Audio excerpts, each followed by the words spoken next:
सुशांत राजपूत मामले में रिया और उनके परिवार से पूछताछ कर रही ईडी अब सुशांत की कंपनियों की तहे खंगालने में जुट गई है। सूत्रों के मुताबिक सुशांत सिंह राजपूत ने अपनी 4 कंपनियों में 2 के पेटेंट करवाए थे और उनकी ऐसी ही एक company Vivid Race Reality private limited में रिया और उनके भाई शोविक चक्रवर्ती भी पार्टनर थे। कंपनी बनाए जाने के कुछ वक्त बाद रिया के भाई के शोविक ने डायरेक्टर की हैसियत से संदीप श्रीधर को कंपनी के ऑडिट का जिम्मा सौंपा। ये वही वक्त था जब सुशांत पूरी तरह डिप्रेशन में थे और कंपनी पर पूरा नियंत्रण शोविक का था। यही नहीं, नवी मुंबई के जिस फ्लैट को इस कंपनी का पता बताया गया है वो रिया के पिता इंद्रजीत चक्रवर्ती के नाम पर दर्ज है, लेकिन जांच करने पर वहां कोई कंपनी नहीं मिली। ऐसे में ईडी को इन शेल कंपनियों के जरिए करोड़ों के फर्जीवाड़े का शक है, जिसके लिए वो छानबीन की तैयारी में जुटी है। सुशांत की मौत का सच जानने के लिए ईडी की टीम ने रिया से करीब 9 घंटे पूछताछ की थी। रिया के भाई शोविक चक्रवर्ती को तो 18 घंटे तक ईडी के सवालों का सामना करना पड़ा। सूत्रों के हवाले से यही पता चला कि अपनी आमदनी, पैसों और प्रॉपर्टी की जानकारी देने में रिया सहयोग नहीं कर रही है। वैसे रिया की जिन संपत्तियों के बारे में ईडी को जानकारी मिली, उनका हिसाब किताब अब सामने आने लगा है।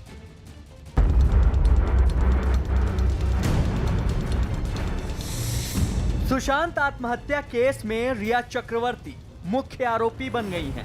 सुशांत के परिवार का आरोप है कि रिया चक्रवर्ती ने सुशांत के साथ रिश्ता सिर्फ रुपयों की लालच में बनाया था और उन्होंने सुशांत के करोड़ों रुपए ठग लिए। इस केस में मनी लॉन्ड्रिंग एक्ट के तहत प्रवर्तन निदेशालय भी जांच कर रहा है। प्रवर्तन निदेशालय ने अब तक रिया और उनके भाई शोविक से पूछताछ की है। इस केस में अब ईडी रिया की अचल संपत्तियों की भी जांच करेगा। अब तक की जांच में जो पता लगा है उसके मुताबिक रिया के पास मुंबई में कई फ्लैट हैं। रिया और उनकी मां के नाम पर खार में 322 स्क्वायर फीट का 1 BHK फ्लैट है। रिया ने 2018 में यह फ्लैट 76 लाख रुपए में खरीदा था। स्टैंप ड्यूटी और दूसरे चार्ज मिलाकर रिया को यह फ्लैट 84 लाख का पड़ा था। फ्लैट का बाजार भाव फिलहाल 1 करोड़ रुपए है। रिया ने फ्लैट की कीमत का 10% शुरू में ही दे दिया था। रिया ने इस फ्लैट के लिए HDFC से 60 लाख का लोन लिया था। सुशांत की मौत की जांच में प्रवर्तन निदेशालय रिया की सभी संपत्तियों की जांच करने में जुटा है। इस फ्लैट के अलावा जो जानकारी मिली है उसके मुताबिक रिया के पास दूसरा फ्लैट सांता क्रूज में है। ईडी की जानकारी के मुताबिक रिया का दूसरा फ्लैट सांता क्रूज की जुहू तारा रोड पर प्राइम रोज बिल्डिंग में है। पहली मंजिल पर B102 नंबर के इस फ्लैट की कीमत करीब 1.5 करोड़ रुपए आकी गई है। जानकारी के मुताबिक 2019 में रिया सुशांत को यूरोप टूर के बाद इस फ्लैट में ले आई थी। रिया इस फ्लैट में परिवार के साथ कई साल से रह रही हैं। फिलहाल ईडी को पता लगाना है कि ये फ्लैट किराए पर लिया गया है या फिर रिया और उनके परिवार के नाम पर है। सुशांत के परिवार का आरोप है कि रिया ने सुशांत के क्रेडिट कार्ड और उसके पैसों का इस्तेमाल अपने फायदे के लिए किया है। इसीलिए ईडी रिया की चल अचल संपत्ति की जांच कर रही है। इस जांच में रिया के कुल 3 फ्लैट के बारे में अभी तक पता लगाया गया है। रिया का तीसरा फ्लैट नवी मुंबई में बताया जाता है। रिया का तीसरा फ्लैट नवी मुंबई के उल्वे इलाके में है। उल्वे के इस फ्लैट की कीमत अंदाजन 50 लाख रुपए बताई गई है। रिया के पास इतनी अचल संपत्ति होने से भी सवाल उठने लगे हैं। इन सवालों के पीछे है रिया का कबूलनामा। प्रवर्तन निदेशालय ने जब रिया से पूछताछ की तो उनकी निजी चल अचल संपत्तियों के बारे में जानकारी मांगी थी। उस वक्त रिया का जवाब ये था। रिया ने प्रवर्तन निदेशालय को बताया कि उनकी सालाना आमदनी कुल 14 लाख रुपए है, जबकि 2018 और 19 के साल में उन्होंने 65 लाख रुपए का इनकम टैक्स रिटर्न भरा है। इसके अलावा उनके पास 29 लाख रुपए की कीमत का एक फ्लैट है। 6 लाख रुपए की FD करा रखी है। बैंक खाते में कुल रकम 11 लाख रुपए है। घर में रखा कैश 3 लाख रुपए। 50,000 रुपए के गहने उनके पास हैं और दूसरे फ्लैट के लिए डिपॉजिट 1 लाख रुपए जमा किया है। रिया ने अपनी सालाना आमदनी 14 लाख रुपए बताई थी, लेकिन प्रवर्तन निदेशालय की जांच में उनकी अचल संपत्ति 2.5 करोड़ रुपए आंकी जा रही है। हालांकि अभी ये पता नहीं लगा कि एक फ्लैट उनके नाम पर है या किराए पर, लेकिन इतना साफ दिख रहा है कि इस केस में रिया पर ईडी का शिकंजा और कसने वाला है। अयोध्या में राम मंदिर के साथ ही रेलवे ने भी भव्य स्टेशन बनाने का काम तेज कर दिया है। जानकारी के मुताबिक अयोध्या में बनाया जा रहा रेलवे स्टेशन देखने में बिल्कुल राम मंदिर की तरह ही होगा। इस स्टेशन को बनाने के लिए रेलवे ने 100 करोड़ रुपए जारी भी कर दिए हैं। बताया गया कि अयोध्या में बनने वाला यह स्टेशन देश के आधुनिक रेलवे स्टेशनों में एक होगा। इस स्टेशन में 3 शानदार वेटिंग रूम, पर्यटकों के लिए हेल्प डेस्क समेत कई दूसरी सुविधाएं भी होंगी। आम दिनों में भी हजारों श्रद्धालु अयोध्या पहुंचते हैं और एक बार राम मंदिर का निर्माण हो जाए तो ये तादाद लाखों में होगी और इसका सबसे बड़ा जरिया होगा भारतीय रेल। इसलिए रेलवे अयोध्या में एक भव्य रेलवे स्टेशन का निर्माण करा रहा है। क्रिकेटर मोहम्मद शमी की पत्नी हसीन जहां ने सोशल मीडिया पर जान से मारने और रेप की धमकी का आरोप लगाते हुए कोलकाता पुलिस को शिकायत दर्ज करवाई है। हसीन जहां के मुताबिक उन्होंने राम मंदिर जन्मभूमि के पूजन पर हिंदुओं को शुभकामनाएं दी थी, जिस पर कट्टरपंथियों ने उन्हें अभद्र भाषा के साथ रेप तक की धमकी दे दी है। 5 अगस्त राम मंदिर भूमि पूजन की शुभकामनाएं मैंने अपने सोशल मीडिया के थ्रू हिंदू समाज के समस्त हिंदू भाई बहनों को दिया। इसी वजह से कुछ कट्टरपंथी मीन माइंडेड लोगों ने मुझे अभद्र भाषा की इस्तेमाल करते हुए कमेंट किया, मुझे यहाँ तक कि मर्डर करने की धमकी दी, मुझे रेप तक करने की धमकी दी। इस बात से मैं असंतुष्ट होकर कोलकाता लाल बाजार सीपी और साइबर क्राइम में कंप्लेन दिया है। बिलासपुर में पुलिस ने सेक्स रैकेट का पर्दाफाश किया। छत्तीसगढ़ के बिलासपुर में सेक्स रैकेट का पर्दाफाश करते हुए पुलिस ने 5 लड़कियों समेत 7 लोगों को गिरफ्तार किया। उत्तराखंड के रामनगर में बरसाती नाले को पार करने की कोशिश में एक बाइक सवार तेज बहाव में बहने लगा, जिसे पास मौजूद लोगों ने मुश्किल से बचाया। उत्तराखंड के जंगलों में हुई भारी बारिश की वजह से नेशनल हाईवे 309 पर पानी जमा हो गया, जिससे गाड़ियों को निकलने के लिए कई घंटों तक इंतजार करना पड़ा। देश भर में बाढ़ के हालात पर पीएम मोदी आज केरल, कर्नाटक, बिहार और असम के मुख्यमंत्रियों के साथ बैठक करेंगे। यूपी के 20 जिलों के 800 गांव बाढ़ से प्रभावित हैं, जबकि कई नदियां खतरे के निशान से ऊपर बह रही हैं। केरल के 7 जिलों में भारी बारिश को लेकर रेड अलर्ट जारी किया गया है। वहीं जल स्तर बढ़ने की वजह से पंबा डैम के सभी गेट खोल दिए गए हैं।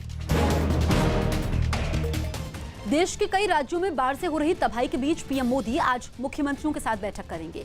इसमें बाढ़ से सबसे ज्यादा प्रभावित केरल, कर्नाटक, बिहार और असम के सीएम शामिल होंगे। बैठक में गृह मंत्रालय और जल संसाधन मंत्रालय के आला अधिकारी भी शिरकत करेंगे। बैठक में देश के सबसे ज्यादा बाढ़ प्रभावित राज्यों में बाढ़ के हालात और राहत बचाव के कामों में तेजी लाने पर चर्चा होगी। बैठक में आने वाले समय में नदियों के बढ़ते हुए जलस्तर की वजह से पानी के बेहतर प्रबंधन पर भी रणनीति तैयार की जाएगी। बारिश के मौसम में देश में बाढ़ का कहर जारी है। उत्तर से लेकर दक्षिण देश के आधे से ज्यादा हिस्सा बाढ़ की चपेट में है। एक तरफ उत्तराखंड, उत्तर प्रदेश, बिहार बाढ़ का कहर झेल रहे हैं, तो दूसरी तरफ केरल और कर्नाटक जैसे दक्षिण राज्यों में भी बाढ़ से तबाही मची हुई है।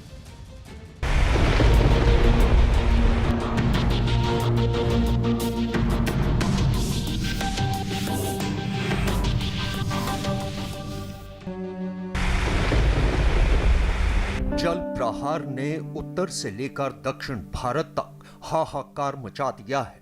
उत्तराखंड से लेकर केरल तक बारिश आफत बनकर बरस रही है।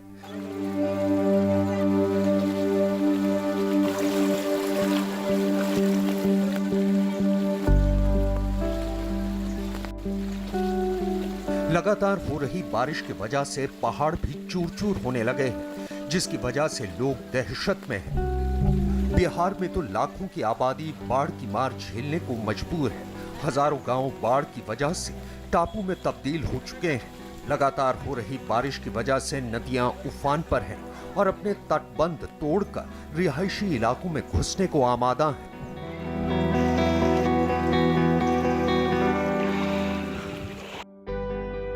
कर्नाटक में भी बाढ़ और बारिश कहर बरपा रही है। बारिश से लबालब हुई कावेरी नदी लोगों को डराने लगी है। केरल में भी बारिश की वजह से जमीन खिसकने की वजह से कई लोगों की मौत हो गई। आलम यह है कि लोग सड़क पर नाव के सहारे सुरक्षित जगहों की ओर जाने को मजबूर हो गए।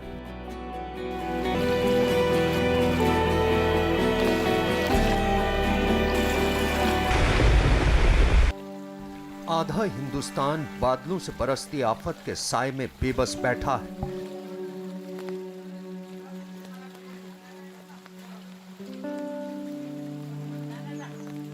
तस्वीरें केरल के कासरगोड की हैं।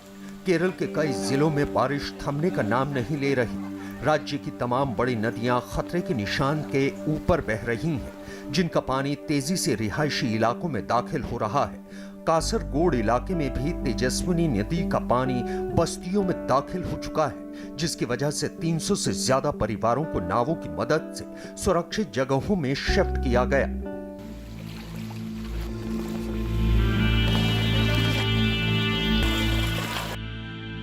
बारिश की वजह से केरल के कोच्चि में भी पेरियार नदी उफान पर है, जिसका पानी घुसने की वजह से नदी किनारे बना शिवजी का मशहूर मंदिर आलुवा महादेव भी पूरी तरह डूब गए, जिसके बाद इलाके के लोग मंदिर के पास भरे पानी को निकालने के लिए बाढ़ के साथ बहकर आए कचरे की सफाई करने में जुट गए। मौसम विभाग ने 2 दिन तक केरल के कई इलाकों में भारी बारिश की चेतावनी जारी की है।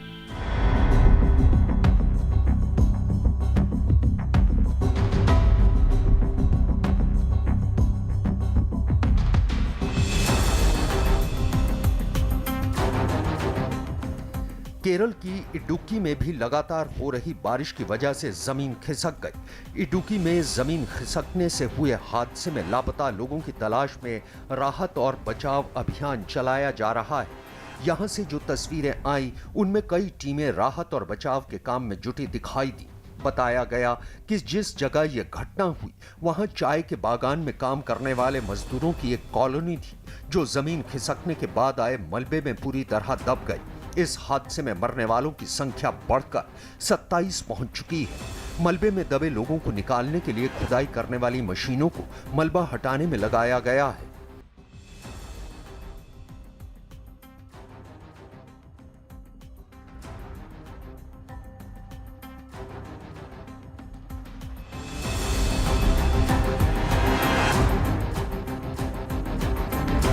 केरल के वायनाड में पिछले एक हफ्ते से जारी बारिश अब लोगों के लिए आफत का सबब बनने लगी है।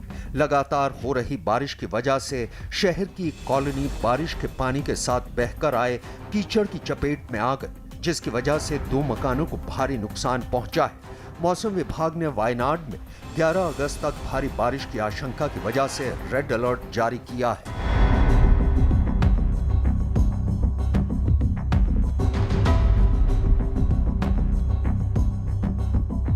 ये तस्वीरें हैं बिहार के दरभंगा की। बाढ़ का पानी घरों में घुस गया है। घर का सामान, राशन सब बर्बाद हो चुका है। खाने पीने का जो सूखा सामान था, आलू प्याज वगैरह, वो भी अब डूब गया। समस्या दिनों दिन बढ़ता जा रहा है। अब तो घर में पानी आ गया, बाल बच्चा को कहाँ ले जाएंगे, ऐसे में कहाँ रखेंगे, कुछ समझ नहीं आता है। क्या करें, दिमाग काम नहीं करता है सर।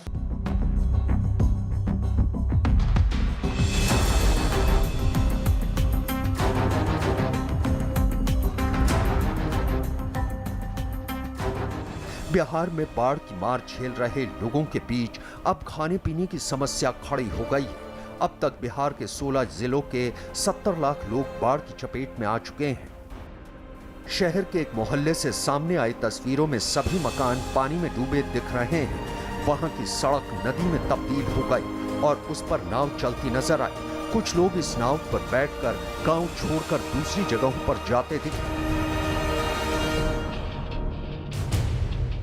कुछ ऐसे भी हैं जो बाढ़ के पानी से घिरे अपने मकान को छोड़कर नहीं जाना चाहते और घर की ऊपरी मंजिलों पर कैद होकर रह गए हैं। दरभंगा के इस इलाके में पिछले 15 दिनों से पानी का कब्जा है और अब लोगों के सामने खाने पीने का सामान भी नहीं बचा है। बाढ़ में फंसे लोगों ने सरकार और प्रशासन से मदद की भी गुहार लगाई।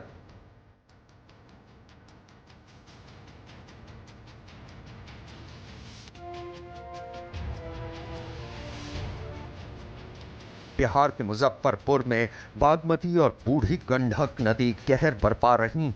बाढ़ की वजह से इलाके के 2000 से ज्यादा परिवार बेघर हो चुके हैं। लोग गर्दन तक पानी में डूबकर खाने की तलाश में भटकने को मजबूर हैं। उनका सारा जरूरी सामान बाढ़ में डूब चुका है। सड़कों पर करीब 6 फीट तक पानी भरने की वजह से लोगों की मुसीबत बढ़ गई है।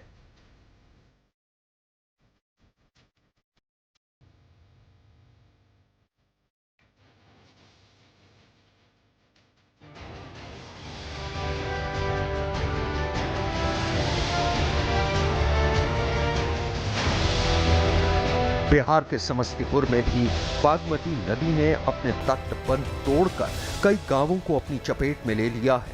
सड़कों पर बह रहे पानी का बहाव इतना तेज है कि नदी और सड़क में अंतर कर पाना मुश्किल हो गया है। बाढ़ की वजह से हजारों एकड़ में लगी फसल बर्बाद हो चुकी है। इलाके के मकान और मंदिर सब बाढ़ के पानी में डूब गए हैं।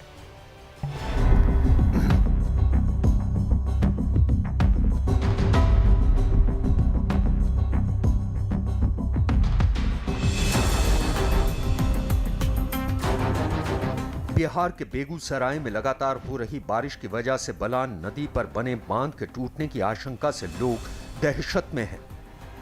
बाढ़ की वजह से बांध के पानी ने कई इलाकों को अपनी चपेट में ले लिया है। प्रशासन की ओर से मदद नहीं मिलने की वजह से लोग खुद ही बांध से निकल रहे पानी को गांवों में घुसने से रोकने की कोशिश करने में लगे हैं, लेकिन बाढ़ के पानी का वेग ऐसा है कि हर कोशिश नाकाम हो रही है।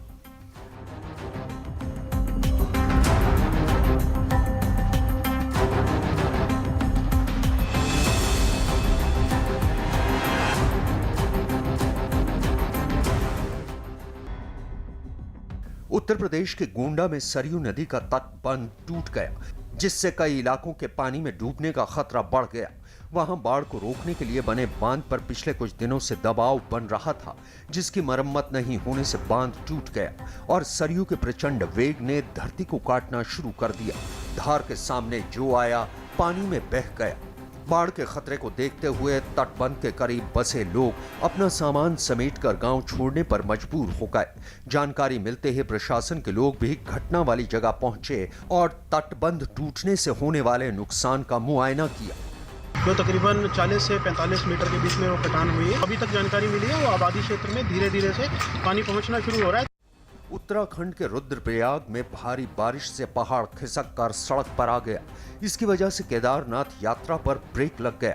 पहाड़ खिसकने की वजह से कई जगहों पर रास्ते बंद हो गए, जिसकी वजह से सैकड़ों यात्री रास्तों में फंस गए। आलम यह है कि गाड़ी तो दूर, लोगों के लिए पैदल भी सड़क पार करना मुश्किल हो गया। लोग जान जोखिम में डालकर रस्सी की मदद से मलबा गिरने से बंद सड़क पार करने को मजबूर है।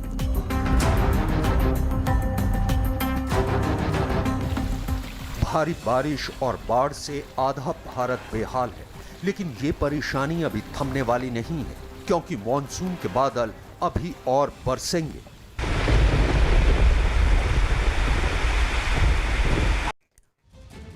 इस वक्त की बड़ी खबर आपको बता दें, सुशांत सिंह राजपूत आत्महत्या मामले में ईडी आज एक बार फिर रिया के परिवार से पूछताछ करेगा। मुंबई के ईडी दफ्तर में रिया के अलावा उनके पिता और भाई से पूछताछ होगी। रिया ईडी दफ्तर के लिए निकल चुकी हैं। ईडी की पूछताछ के लिए रिया अपने घर से निकल चुकी है। तस्वीरें हम आपको दिखा रहे हैं और कुछ ही देर में वो ईडी दफ्तर पहुंच जाएंगी। इससे पहले शुक्रवार को भी ईडी ने रिया से करीब 9 घंटे तक पूछताछ की थी। सूत्रों के मुताबिक आज ईडी रिया, उनके भाई और उनके पिता को आमने सामने बिठाकर पूछताछ कर सकती है। तो सुबह 10 बजे का समय है जब पूछताछ होनी है और इसके लिए रिया और उनके भाई अपने घर से रवाना हो चुके हैं। आशीष सिंह हमारे सहयोगी लाइव मौजूद हैं ईडी दफ्तर से, सीधे उनके पास चलते हैं। आशीष, रिया और उनके भाई निकल चुके हैं। जब पिछली बार पूछताछ हुई थी तो कुछ सवालों के जवाब रिया ने नहीं दिए थे। आज उम्मीद कर सकते हैं कि कुछ अहम जानकारियां ईडी के हाथ लगेंगी। जसप्रीत, इस पूरे मामले में अगर देखा जाए तो जो पूछताछ हुई है उसमें उनके 5 साल के ITR मांगे गए थे, जो कि उन्होंने देने के लिए वक्त मांगा हुआ था, वो वक्त दिया जा चुका है। ऐसे में उन्हें अपने जो ITR हैं वो जो है वो सामने ईडी के सामने पेश करने होंगे। इसके अलावा जो FD अकाउंट है उसके बारे में जो डिटेल्स उभर कर सामने आई है कि सुशांत सिंह राजपूत अपनी बहन के नाम पर 4 करोड़ की जो है वो एक रकम जो है वो फिक्स डिपॉजिट करना चाहते थे, लेकिन उसमें भी हेर फेर का मामला सामने आया, तो उससे भी जुड़ी हुई पूछताछ होगी। लेकिन सबसे अहम बात, शोभित चक्रवर्ती, रिया चक्रवर्ती और पिता इंद्रजीत चक्रवर्ती, इन तीनों से ही आज ज्वाइंट इंट्रोगेशन जो की जानी है और सुशांत सिंह राजपूत की 4 कंपनियों में से उन 2 कंपनियों से जुड़ी हुई है जिनके पेटेंट जो है वो लिए गए हुए थे। पेटेंट यानी कि किसी भी चीज़ का ऑफिशियल राइट जिसे आपने इन्वेंट किया हो और उसका लीगल राइट आपके पास होता है, जिसकी पेटेंट की कीमत ही करोड़ों में होती है। ऐसे में इस कंपनी से जुड़ी हुई जानकारी खंगालने के लिए ही इन तीनों को एक साथ पूछताछ की जानी है। सबसे अहम बात यह है कि इन जो कहा जाए कि एक कंपनी है वो वर्चुअल गेमिंग से जुड़ी हुई है, वर्चुअल गेमिंग के पेटेंट लिए गए हुए थे, लेकिन उसका पता जो नवी मुंबई का दिया गया हुआ था वहाँ पर कोई मौजूद नहीं रहता, कोई रहता नहीं है। ऐसे में क्या ये सेल कंपनी बना के जो है इसे ऑपरेट किया जा रहा था, या फिर जो है इसका इस्तेमाल जो है वो सुशांत सिंह राजपूत के नाम पर किया जा रहा था, इसको लेकर पूछताछ की जानी है। तो ऐसे में इन तीनों से ही जॉइंट इंट्रोगेशन की तैयारी में है एनफोर्समेंट डायरेक्टरेट। बिल्कुल, हम आपसे आशीष ये भी जानना चाहेंगे कि रिया और उनके भाई गाड़ी में मौजूद हैं, ईडी दफ्तर के लिए निकले हैं, उनके पिता से भी पूछताछ होनी है, तो क्या वो अलग से वहां पर पहुंचेंगे या फिर उनके पिता इंद्रजीत से आज पूछताछ नहीं होगी?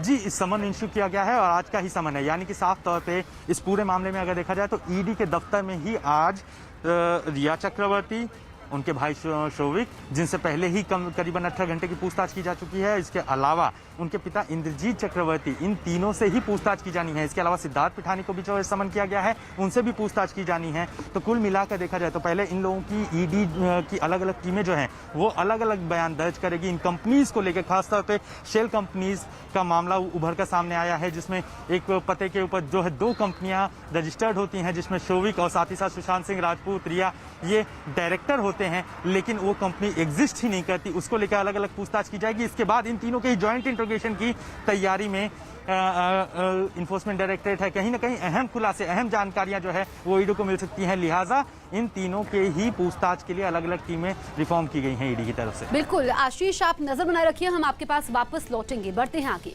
यूपी के अमरोहा में चंदन की तस्करी करने वाले एक गिरोह को पकड़ा गया। बताया गया कि पुलिस वहां किसी दूसरे मामले में आरोपी की तलाश के लिए पहुंची थी, लेकिन वो जैसे ही आरोपी के ठिकाने पर पहुंची, टीम में शामिल पुलिस वाले हैरान रह गए। गोदाम के अंदर करोड़ों की कीमत की चंदन की लकड़ियां मौजूद थी। लाल और सफेद चंदन की ये लकड़ियां वहां बोरों में भरकर रखी गई थी। यही नहीं, गोदाम के अंदर लकड़ी चीरने वाली मशीनें भी मौजूद थी। छापा मारने वाली टीम में मौजूद अधिकारी चंदन को सूंघकर उसकी जाँच करते दिखे। इसमें हमने जब कई ठिकानों पर छापेमारी की तो एक ठिकाने पे चंदन की लकड़ी भारी मात्रा में पकड़ी गई है। यह लकड़ी जो है स्मगल करके चाइना और जापान इत्यादि देशों में भेजी जाती है। बाद में वन विभाग को भी मामले की जानकारी दी गई और करीब 50 करोड़ रुपए कीमत वाली इन लकड़ियों को ट्रक में लादकर वहां से हटा दिया गया। बताया गया कि तस्कर इस चंदन को दूसरे देशों, खासकर चीन और जापान में भेजते थे। तेलंगाना के वारंगल में झंडा फहराने के मुद्दे पर यूथ कांग्रेस के 2 गुटों के बीच जोरदार झड़प हुई। ये कार्यकर्ता वहां यूथ कांग्रेस की स्थापना दिवस के मौके पर इकट्ठा हुए थे, लेकिन तभी युवा कांग्रेस कार्यकर्ताओं के 2 गुट आमने सामने आ गए और उनके बीच जमकर हाथापाई शुरू हो गई। इस बीच वहां मौजूद कुछ सीनियर नेताओं और कार्यकर्ताओं ने बीच बचाव की कोशिश की, लेकिन वो नाकाम रहे। दोनों गुट पार्टी दफ्तर में ही एक दूसरे से भिड़ गए। वीडियो में कुछ कार्यकर्ता डंडों से लैस दिखाई दिए, जिन्होंने दूसरे गुट के लोगों पर हमले की कोशिश की। बताया गया कि पार्टी दफ्तर में झंडा फहराए जाने के बाद दोनों गुटों के बीच विवाद शुरू हुआ, जो हाथापाई में तब्दील हो गया। वहां काफी देर तक हंगामा जारी रहा, हालांकि बाद में किसी तरह कार्यकर्ताओं को वहां से हटाया जा सका। राजस्थान में 14 अगस्त से शुरू हो रहे विधानसभा सत्र से पहले कांग्रेस आलाकमान की बागियों से सुलह की कोशिश जारी है। जैसलमेर में विधायक दल की बैठक में पायलट कैंप के लिए कांग्रेस का दरवाजा बंद करने की मांग के बावजूद कई नेता सुलह की कवायद में जुटे हैं। CWC सदस्य रघुवीर मीणा के मुताबिक अगर बागी विधायक फ्लोर टेस्ट में कांग्रेस के पक्ष में वोट करते हैं तो उन्हें माफ कर दिया जाएगा। कांग्रेस आलाकमान अभी भी इस उम्मीद में है कि पायलट की वापसी की कोशिश जारी रखी जाए। यूपी के हापुड़ में गंगा में कूदे एक आदमी को बचाने का वीडियो सामने आया। इस आदमी ने खुदकुशी के इरादे से नदी में छलांग लगाई थी, लेकिन तेज बहाव की वजह से काफी दूर बह गया और डूबने लगा। इस बीच वहां मौजूद बचाव दल के लोगों की उस पर नजर पड़ गई और वो नाव लेकर उसकी तरफ बढ़ने लगे। देखो ये डूब रहा है। नदी के बीचों बीच मौजूद वो आदमी किसी तरह डूबने से बचने की कोशिश कर रहा था। हालांकि बचाव दल के लोग वक्त पर उसके पास पहुंच गए और उसे नाव पर खींचने लगे। आज आराम से आओ। नाव पर चढ़ाने के बाद बचाव दल के लोग उसे लेकर किनारे आ गए, जहां उसे पुलिस को सौंप दिया गया। मुंबई पुलिस की थ्योरी के मुताबिक सुशांत सिंह राजपूत और दिशा सालियान की मौत का एक दूसरे से कोई कनेक्शन नहीं है। लेकिन सुशांत की मौत अगर सवालों में ना घिरती तो उनकी पूर्व मैनेजर दिशा सालियान की रहस्यमयी मौत पर किसी का शायद ध्यान भी नहीं जाता। अब 2 महीने बाद मुंबई पुलिस ने दिशा की मौत की गुत्थी को सुलझाने की कोशिश की तो दिशा की कहानी में भी एक नया किरदार जुड़ गया। ये वो किरदार है जिससे दिशा ने 8 जून को अपनी मौत के 1 घंटे पहले वीडियो कॉल पर बात की थी।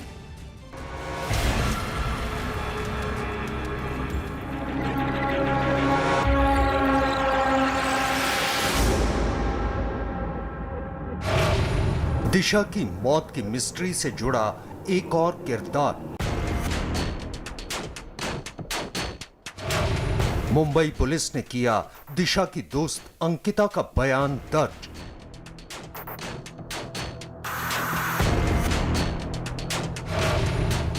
वीडियो कॉन्फ्रेंसिंग के जरिए बयान किया दर्ज। मरने से पहले दिशा ने की थी अंकिता से वीडियो कॉल पर बात। सुशांत सिंह राजपूत की पूर्व मैनेजर दिशा सालियान की मौत को हुए 2 महीने बीत चुके हैं, लेकिन दिशा की मौत को लेकर मुंबई पुलिस की तफ्तीश अभी भी जारी है। 2 महीने से दिशा सालियान की मौत पर भी सस्पेंस बना हुआ है और मुंबई पुलिस ने दिशा की मौत के मामले में ADR यानी एक्सीडेंटल डेथ रिपोर्ट दर्ज की है। सुशांत की मौत की तफ्तीश के साथ साथ अब मुंबई पुलिस पर दिशा सालियान की मौत की तफ्तीश पर सवाल उठने लगे हैं। उन्हीं सवालों को दरकिनार करने के लिए मुंबई पुलिस ने दिशा की मौत से जुड़े एक अहम किरदार का बयान दर्ज किया है और दिशा की कहानी से जुड़ा ये किरदार मुंबई से हजारों किलोमीटर दूर लंदन में रहता है। मुंबई पुलिस के मुताबिक उसने दिशा सालियान की लंदन में रहने वाली एक करीबी दोस्त अंकिता का बयान दर्ज किया है।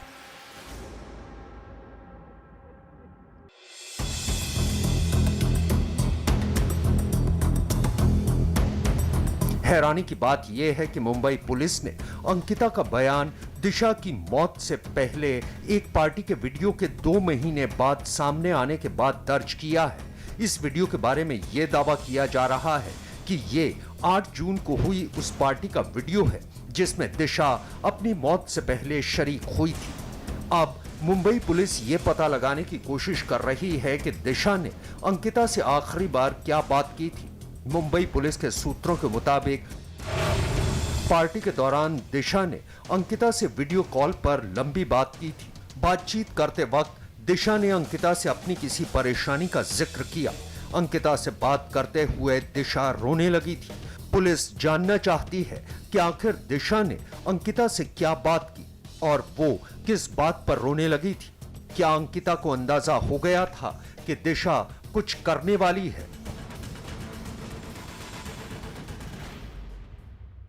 दरअसल दिशा की मौत के 2 महीने बाद एक चौंकाने वाला वीडियो सामने आया है।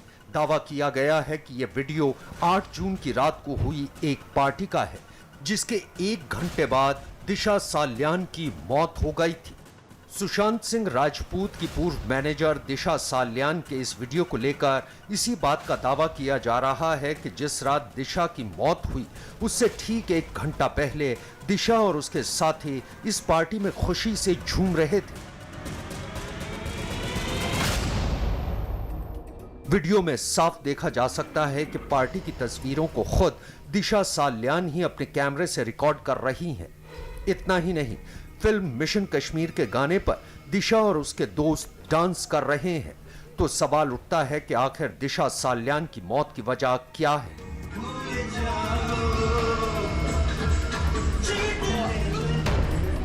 अगर दिशा खुश थी तो अचानक उसने खुदकुशी जैसा कदम क्यों उठाया? 8 जून की पार्टी में ऐसा क्या हुआ कि दिशा ने खुदकुशी कर ली?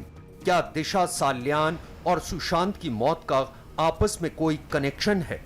14 जून को सुशांत सिंह राजपूत की संदिग्ध हालात में मौत हुई। उसके ठीक 6 दिन पहले यानी 8 जून को उनकी पूर्व मैनेजर की भी संदिग्ध हालात में मौत हुई। हालांकि इन दोनों मामलों को खुदकुशी के तौर पर देखा जा रहा है, लेकिन 8 जून को दिशा सालियान के पार्टी करने का जो वीडियो सामने आया है, उसने इस मामले को और पेचीदा कर दिया है। अभी तक तो यही माना जा रहा है कि दिशा साल्यान और सुशांत सिंह राजपूत का मामला खुदकुशी से जुड़ा है, लेकिन पार्टी का यह वीडियो दिशा की मौत की कुछ और ही कहानी बयां कर रहा है। उत्तराखंड में पहाड़ खिसकने की वजह से केदारनाथ गौरीकुंड के रास्तों में सैकड़ों यात्री फंस गए। राज्य में लगातार हो रही भारी बारिश की वजह से कई जगहों से पहाड़ खिसकने की घटनाएं सामने आ रही हैं। और ऐसी ही एक घटना में गौरीकुंड से केदारनाथ जाने वाला रास्ता बंद हो गया, जिसे रस्सियों की मदद से पार किया गया। इस रास्ते पर पहाड़ का मलबा गिर गया और सड़क टूटकर खाई में गिर गई। दोनों तरफ सैकड़ों लोग फंस गए। राहत और बचाव दल के लोग घटना वाली जगह पहुंचे और फंसे लोगों को निकालने के लिए वहां रस्सियां बांधी गईं। रस्सियां इसलिए बांधी गईं ताकि लोग कहीं फिसलकर खाई में न गिर जाएं। इसके बाद हाथों से रस्सी को पकड़े एक-एक कर लोग टूटी सड़क को पार करते दिखाई दिए। बताया गया कि इस हादसे के बाद फिलहाल केदारनाथ यात्रा रोक दी गई। दक्षिण कोरिया के कई शहरों में भारी बारिश के बाद आई बाढ़ ने काफी नुकसान पहुंचाया। वहां हालात इसलिए भी बिगड़ गए क्योंकि बाढ़ के साथ वहां के कई इलाकों में जमीन खिसकने की घटनाएं भी हुई। और बताया गया कि बाढ़ और जमीन खिसकने की घटनाओं में अब तक 28 लोगों की मौत हो गई, जबकि कई लोग लापता हो गए। वहां के एक इलाके से सामने आई एक तस्वीर में जमीन खिसकने की वजह से कई मकान और गाड़ियां तहस नहस हो गई, जबकि बारिश की वजह से एक इलाके की सड़क भी आधी टूटी नजर आई। बारिश थमने के बाद भी वहां की कई नदियां उफान पर दिखी। जिन इलाकों में जमीन खिसकने की वजह से हादसे हुए, वहां प्रशासन ने राहत और बचाव का काम भी तेज कर दिया। एक इलाके में तो खुदाई करने वाली मशीनों को मलबा हटाने के काम में लगाया गया। इसके अलावा एक दूसरे इलाके में बाढ़ से लोग बेहाल हो गए। नदी का पानी रिहायशी इलाकों में घुस गया। कई मकान और गाड़ियां पानी में डूब गई। लोग जान बचाने के लिए घर छोड़ने पर मजबूर हो गए। बताया गया कि बाढ़ के पानी में कई लोग लापता हो गए, जिनकी तलाश के लिए अभियान भी तेज कर दिया गया। बाढ़ की वजह से वहां करीब 5000 लोग बेघर हो चुके हैं, जबकि कई लोगों को नाव की मदद से सुरक्षित ठिकानों तक पहुंचा दिया गया है। तिब्बत में कोरोना संकट के बीच घोड़ों की रेस की शुरुआत की गई। बताया गया कि घोड़ों की रेस की ये परंपरा कई 100 साल पुरानी है, जिसका इस साल भी धूमधाम के साथ आयोजन किया गया। जैसे ही गिनती पूरी हुई, घुड़सवार अपने अपने घोड़ों के साथ तेजी से आगे बढ़ने लगे। सबसे पहले हाथों में झंडे थामे घुड़सवारों की परेड निकाली गई। इन्होंने पूरे रास्ते का चक्कर काटा, जिसके बाद रेस की शुरुआत की गई।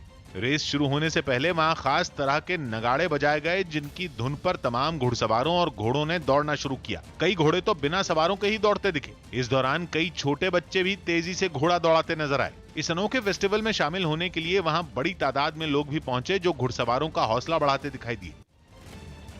राजस्थान में बहुजन समाज पार्टी के टिकट पर जीते और कांग्रेस में विलय कर चुके 6 विधायकों की याचिका पर सुप्रीम कोर्ट में आज सुनवाई होगी। Justice Arun Mishra, justice BR Gavai, justice Krishna Murari की बेंच मामले की सुनवाई करेगी। विधायकों ने उनके कांग्रेस में जाने के खिलाफ दायर याचिका को राजस्थान हाईकोर्ट से सुप्रीम कोर्ट में ट्रांसफर करने की मांग की है। बीजेपी विधायक मदन दिलावर ने राजस्थान हाईकोर्ट में इन 6 विधायकों के कांग्रेस में विलय को चुनौती दी है और इसे असंवैधानिक बताया है।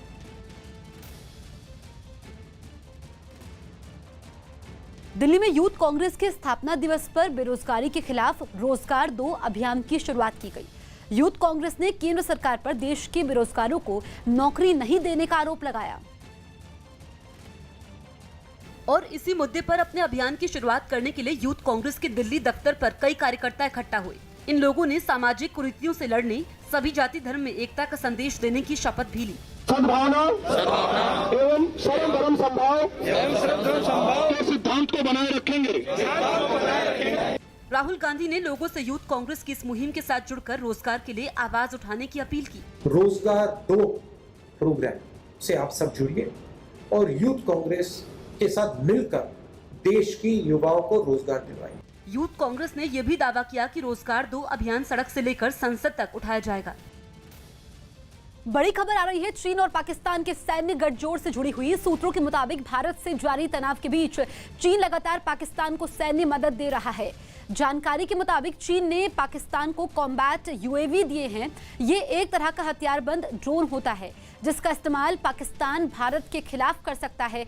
खुफिया सूत्रों के मुताबिक चीन पाकिस्तान को आधुनिक रडार सिस्टम के अलावा लंबी और मध्यम दूरी का मिसाइल डिफेंस सिस्टम भी देने की तैयारी में है। तो इस वक्त की बड़ी खबर हम आपको बता रहे हैं, चीन और पाकिस्तान के गठजोड़ से जुड़ी हुई। पाकिस्तान को चीन दे रहा है हथियारबंद ड्रोन और इस ड्रोन के जरिए पाकिस्तान भारत पर हमला कर सकता है। हथियारों से लैस ये ड्रोन दिया गया है। इसी साल से ये प्रक्रिया भी शुरू हो सकती है क्योंकि लगातार चीन पाकिस्तान को हथियार दे रहा है और जो इस साल प्रक्रिया शुरू होने वाली है उसमें रडार भी चीन पाकिस्तान को देगा। असम के काजीरंगा नेशनल पार्क में वन विभाग की टीम की जान खतरे में पड़ गई। यह हादसा तब हुआ जब वन विभाग की टीम नाव पर सवार होकर सर्च ऑपरेशन में जुटी हुई थी। तभी उनकी नाव नाले की तेज बहाव में फंस गई और धीरे धीरे वो पानी के भंवर में पलट गई। हादसे के वक्त इस नाव पर 5 लोग सवार थे, जिनमें एक कर्मचारी नाव से उतर गया, लेकिन बाकी 4 लोग पानी के तेज बहाव में बहते दिखे। कर्मचारियों को पानी में डूबते देख वहाँ अफरा तफरी मच गई। कुछ देर तक लोगों की जान आफत में फंसी रही और फिर ड्यूटी पर तैनात दूसरे कर्मचारी उन्हें बाहर निकालने के लिए दौड़ पड़े। एक आदमी तो नदी में कूद गया और तैरकर अपने साथियों के पास पहुंचने की कोशिश। इसी बीच पानी में बह रहे लोगों ने भी हिम्मत जुटाई और नाले के किनारे पेड़ को पकड़ लिया, जिसके बाद उन्हें पानी के तेज बहाव से सुरक्षित बाहर निकाला गया। पीएम मोदी आज चेन्नई से पोर्ट ब्लेयर को जोड़ने वाली सबमरीन ऑप्टिकल फाइबर केबल का उद्घाटन करेंगे। ये सबमरीन केबल पोर्ट Swaraj Dweep, Little Andaman, Car Nicobar, Kamorta, Great Nicobar, Long Island और रंगन को भी जोड़ेगा। इस ऑप्टिकल फाइबर केबल से देश के दूसरे भागों की तरह अंडमान निकोबार द्वीप समूह तक भी तेजी से और ज्यादा भरोसेमंद मोबाइल और लैंडलाइन दूरसंचार सेवाएं उपलब्ध होंगी। 2300 किलोमीटर लंबी इस लाइन को बिछाने पर 1224 करोड़ रुपए की लागत आई है।